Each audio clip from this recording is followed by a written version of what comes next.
네.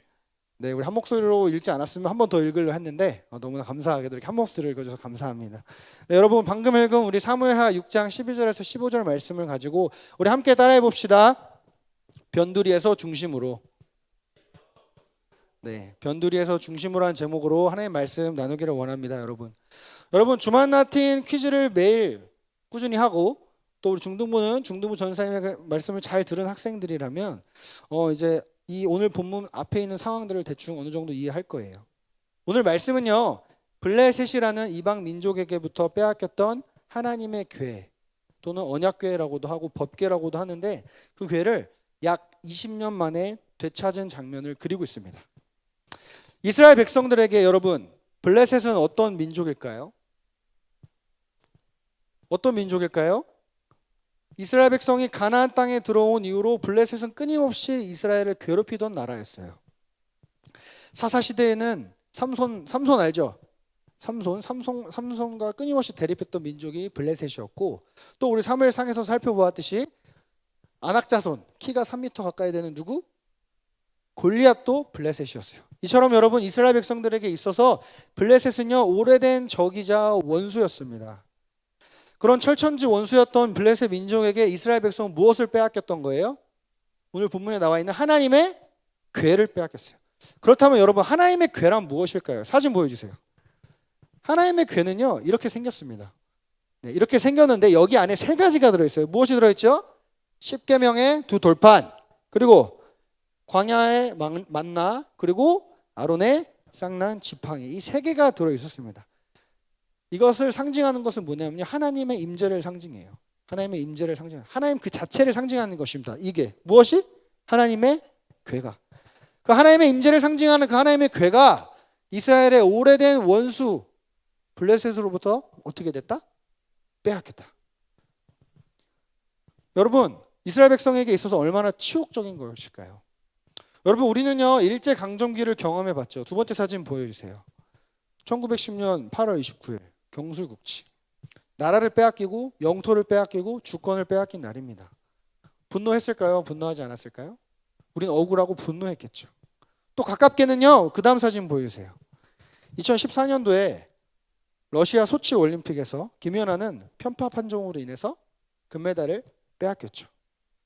여러분 이 땅에 썩어질 이 땅을 빼앗긴 것도 우리에게는 억울하고 분노스럽습니다.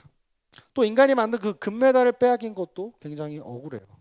그런데 여러분 이게 하나님을 상징하는 궤, 그 궤를 빼앗긴 이스라엘 백성들은 얼마나 부끄럽고 얼마나 억울하며 얼마나 화가 났겠습니까?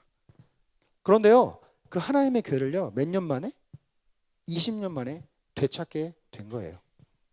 그런데 사실 여러분 그 하나님의 궤, 이 하나님의 궤는요 사실은 20년 전에 이미 블레셋이 이스라엘 백성에게 주었어요.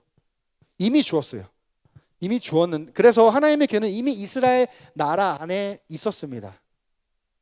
그 하나님의 궤는요 다 같이 따라해 볼까요? 기럇 여아림. 기럇 여아림이라는 지역에 있었어요. 블레셋 백성이 하나님의 궤를 약탈해 가자 블레셋의 수많은 사람들이 죽어나가기 시작하니까 안 되겠다.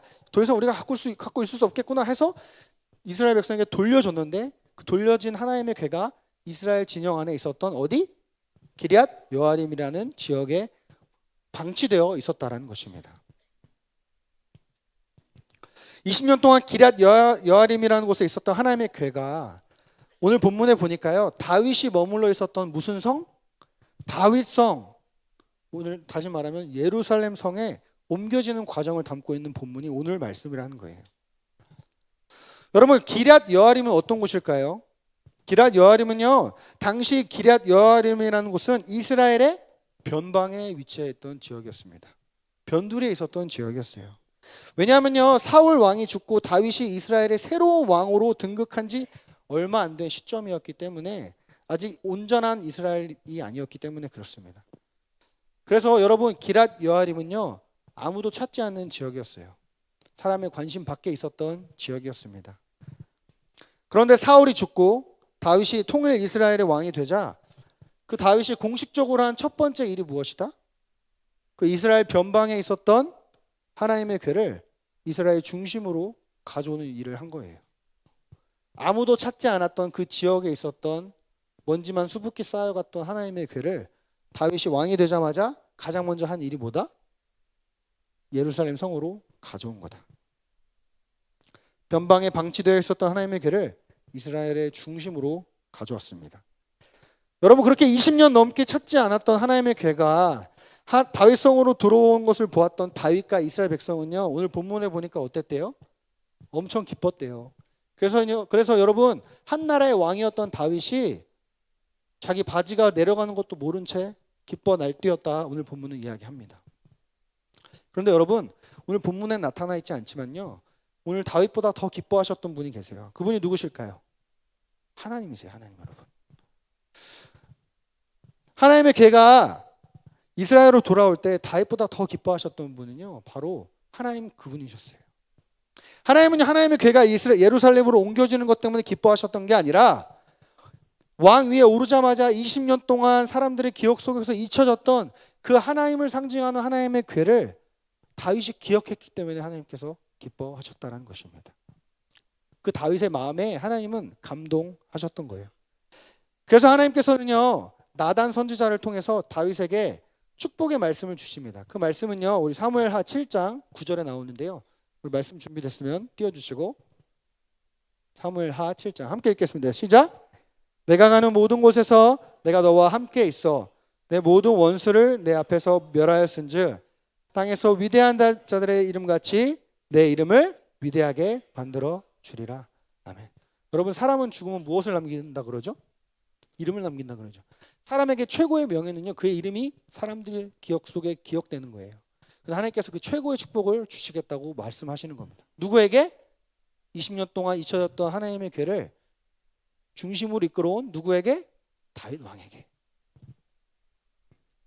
하나님은요, 그 다윗의 마음을 귀하게 여기시고 축복해 주신 것이었습니다. 그리고 그 마음에 보답하신 거예요. 모든 원수들이 너 다윗 앞에 굴복할 것이고 다윗의 이름을 대대로 위대하게 하겠다.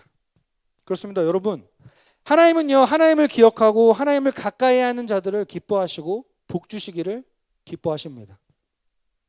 여러분, 여러분들에게는 하나님은 어떤 존재예요? 사울 왕과 같이 하나님의 말씀을 삶 속에 변두리에 둔 사람들인가요? 아니면 다윗과 같이 여러분들의 삶 가운데 가장 중심의 하나님의 말씀을, 또 하나님을 두고 살아가는 사람들인가요? 하나님은 현재 여러분들의 삶 가운데 어디쯤 계신가요? 내 삶의 변두리인가요? 여러분들의 마음 한 곳에 계신가요? 우리는 그것을 오늘 말씀을 통해서 한번 새겨봐야 된다는 것입니다. 우리 시편 73편 말씀 함께 읽도록 하겠습니다. 함께 읽겠습니다. 시작. 무릇 주를 멀리하는 자는 망하리니 하나님께 가까이함이 내게 복이라. 내가 주 여호와를 나의 피난처로 삼아 주의 모든 행적을 전파하리이다. 아멘. 여러분, 하나님은요, 우리가 하나님을 가까이 하기를 원해 하십니다. 오늘 여러분, 우리가 이 주마나팀 퀴즈 대회를 하잖아요. 강도사님과 전도사님, 선생님들이 이걸 준비하는 이유가, 준비하면 할수록 귀찮아요. 원래 선생님들은 일을 만드는 겁니다. 그런데도 이런 걸 하는 이유가 뭡니까? 이런 것을 통해서라도 여러분이 하나님의 말씀을 조금 더 가까이 하게 하기 위함이라는 거예요. 단순히 상품을 받기 위함이 아니라요, 이 일을 계기로 여러분들 변방에 있었던 하나님의 말씀을요, 여러분의 삶의 중앙으로 조금이라도 한 단계라도 이끌어오게 하기 위함이라는 것입니다. 실제로 여러분, 아까 맨 처음에 보였던 하나님의 궤 안에는요, 하나님의 말씀을 상징하는 무슨 계명? 10계명이 있습니다. 하나님을 가까이 한다는 것은요, 무엇을 가까이 하는 것입니까? 하나님의 말씀을 가까이 하는 거예요. 우리가 하나님의 말씀을 가까이 할 때 좌우의 어떤 날선 검문다 예리하신 하나님의 말씀이 여러분의 잘못된 생각, 마음, 골수와 관절을 찔러 쪼개서 여러분들을 새로운 사람으로 변화시키는 것입니다. 여러분, 지금 여러분 자신이 너무 미운 사람이 있을 수 있습니다. 강사님은 이 작은 키가 너무 싫었어요. 내 자신이 싫었습니다. 지금은 포기했지만, 물론 기쁨으로 단념했지만, 어릴 때 여러분 때 키가 안 큰 게 너무 스트레스였어요. 내가 너무 싫었어요. 나는 뭐 키 큰 연예인들 보면서 저렇게 크고 싶다. 별의 별 짓을 다 해봤습니다. 그럼 아무튼 말하고자 하는 바는, 여러분, 내 자신이 싫은 여러분들이 있을 수 있다라는 거예요. 그런데 여러분, 그런 여러분들에게 전도사님은 도전합니다. 하나님의 말씀을 가까이 하면요, 여러분 자신이 사랑스러워질 거예요. 왜? 새로운 사람이 됐으니까. 여러분 하나님의 말씀의 위력은 대단합니다. 여러분 우리가 하나님의 말씀을 가까이 할 때 하나님은 나를 변화시킬 뿐만 아니라 여러분들의 가정, 여러분들 학교, 여러분들의 교회 지역 다 변화시키십니다. 뿐만 아니라 하나님께서 여러분들의 이름을 뭐 하신다? 위대케 하신다. 창대케 하신다. 그 하나님을 더욱더 가까이 하는 여러분 되기를 주님의 이름으로 축복합니다. 아멘.